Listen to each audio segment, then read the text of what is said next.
Bismillah wa salatu wa salamu ala rasulillah. Assalamu alaikum wa rahmatullahi ta'ala wa barakatuh. Dans le Coran, il y a plusieurs histoires qui sont écrites non pas pour faire dormir les enfants, pour nous divertir ou encore pour simplement remplir les pages du Coran.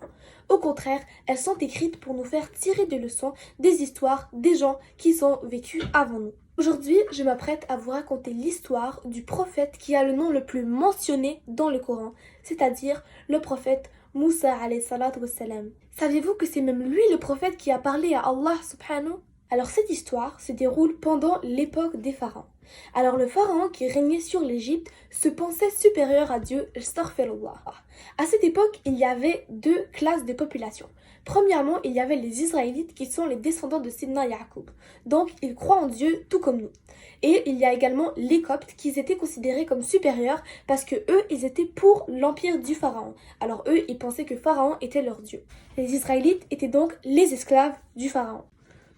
Alors un jour, le pharaon a eu une vision dans son rêve où est-ce qu'il voyait un feu qui part du temple du sanctuaire et qui détruit tout sauf les maisons des Israélites.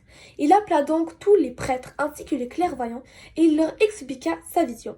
Ils en conclurent donc qu'un Israélite serait à la tête de ce feu. Pharaon prit donc la grande décision de tuer tous les nouveau-nés israélites et ce, une année sur deux. Comme ça, il en gardera un petit peu pour les garder en esclavage.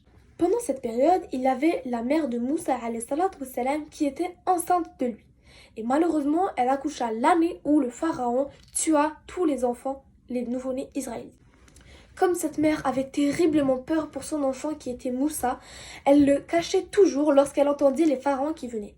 Et c'est alors qu'elle eut une idée de construire un panier, de mettre son enfant à l'intérieur et de le laisser aller dans le fleuve du Nil. C'est justement ce qu'elle fit et le berceau de son enfant alla jusqu'à la maison du pharaon où est-ce que les servantes l'ont retrouvé. Ils l'ont montré au pharaon qui prit directement la décision de le tuer. La femme du pharaon qui a un très grand cœur, elle dit non, arrête, il ne faut pas le tuer, il réjouira ton œil et le mien. Bien évidemment, comme il s'agit d'un nouveau-né, il a besoin d'être nourri grâce au lait de sa mère. Alors, dans la maison du pharaon, sa femme a pris la décision de demander à toutes les femmes qui pourraient allaiter l'enfant de proposer de leur lait. Par contre, le problème, c'est que Moussa alayhi salatu wassalam refusait le lait de toutes. Alors, la mère de Moussa alayhi salatu wassalam, qui avait terriblement peur pour son enfant, comme elle le croyait mort noyé dans le fleuve du Nil, demanda à sa fille aînée d'aller le chercher. Et elle, qui était très intelligente, alla voir dans le palais du pharaon et elle vit son frère avec la femme du pharaon. Elle réussit donc à aller lui parler en faisant la file avec toutes les femmes qui proposaient de leur lait à Sidna Moussa et lui dit « Je connais une femme qui a un lait que tous les enfants l'aiment. » La femme du pharaon lui répondit donc « Ramène-moi donc cette femme et on verra. » La mère de Sidna Moussa alayhi salatu wassalam alla donc au palais du pharaon. Elle proposa de son lait à son fils Sidna Moussa alayhi salatu wassalam. Et bien évidemment, il l'accepta comme il s'agit de sa mère. La femme du pharaon a un très grand cœur et elle était très contente que Sidna Moussa alayhi salatu wassalam a finalement pu s'alimenter. Elle choisit donc de garder cette femme chez elle. Le temps passa et Moussa alayhi salatu wassalam grandit dans la maison du pharaon jusqu'à devenir grand et fort. Un jour, pendant une période de journée où tout le monde dort, il alla en ville. Et qu'est-ce qu'il voit? Il voit deux hommes en train de se chicaner. Il y avait un copte et un israélite. Bien évidemment, Moussa alayhi salatu wassalam est un homme juste et il défendra la bonne personne. Il vit que le copte était en train de frapper l'israélite. Il choisit donc de défendre l'israélite en frappant d'un coup de poing le copte qui tomba par terre. Par peur, l'israélite parta en courant. Moussa alayhi salatu wassalam, il constata qu'en effet, il avait tué un copte. Bien évidemment, l'intention de Moussa alayhi salatu wassalam n'était surtout pas de tuer quelqu'un, encore moins un innocent. Il implora donc Allah subhanahu wa ta'ala pour qu'il le pardonne, comme ce n'était pas de son intention.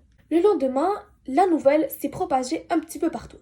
Tout le monde savait que quelqu'un a tué un copte. Mais ce qu'il faut savoir, c'est qu'à cette époque, il était complètement normal de tuer des Israélites. Des milliers mouraient. Par conséquent, tuer un copte, ça, c'était un grave danger. Alors, c'est pour ça que cette information a choqué beaucoup de gens.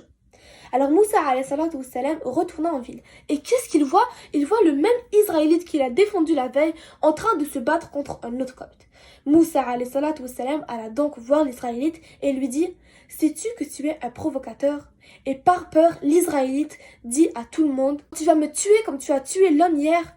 Malheureusement, tout le monde sait maintenant que Moussa alayhi salatu wassalam a commis le meurtre du copte. Cette information parvint jusqu'à l'oreille du pharaon qui ordonna donc à tous de tuer Moussa alayhi salatu wassalam. Alors pris de panique, Moussa alayhi salatu wassalam quitta la ville et traversa le désert pendant plusieurs jours sans eau ni nourriture. C'est là que mon histoire se finit malheureusement et bien évidemment la prochaine fois, Inch'Allah, je vous raconterai la suite des choses comme elle est beaucoup plus longue et intéressante. Salam alaikum wa rahmatullahi ta'ala wa barakatuh et sahaf turkum.